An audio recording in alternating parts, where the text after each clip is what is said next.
You listen carefully. I'm glad you're listening. I want to acknowledge, I think, and congratulate Martin Dale publicly for his tireless campaign on this issue.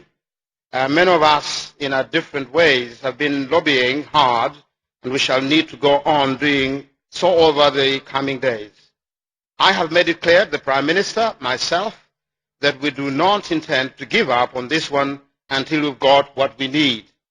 Conversations are continuing, but until the exemption is actually granted, I'm not going to give up, and he knows it, and everybody knows it in government. So as a synod, we have heard the worst of the problems so far have been in the northwest of England. But this is a national problem that is going to need a national solution. That's why we shall need to go on pressing our case with the government and with the water regulator, not just with individual water companies. Of course, the change of position in the past few days by the United Utilities, the company of the Northwest representative, actually gives a progress. It is good to know that they are at long last being heard after all the unnecessary grief that has been caused. It is good for churches in that region to have a bit of breathing space while efforts continue to find a more durable position.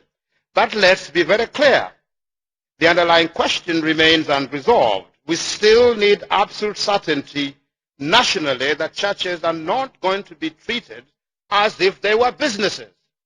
That's why the problem is, treating us as if we're businesses. That is something that the government and Ofwat need to provide. So please, pass overwhelmingly the motion before us, unamended, to strengthen our hand in the coming campaign. I want the main thing to remain the main thing, and that is church water bills. Certainly we're not neglecting other charities in our conversations, but please focus on what the trouble is at the moment. And the moment you have this gathering of a lot of carrots, onions, bananas in the same basket, you are likely to be in a mess. So may I suggest that we actually press the case, churches and businesses. Yes, a lot of things happen in them, but they're not businesses. They'll be treated like real charities. And therefore, friends, please pass the motion unamended, because it will strengthen our hand without muddying the waters with those questions of concessory rates and drainage water.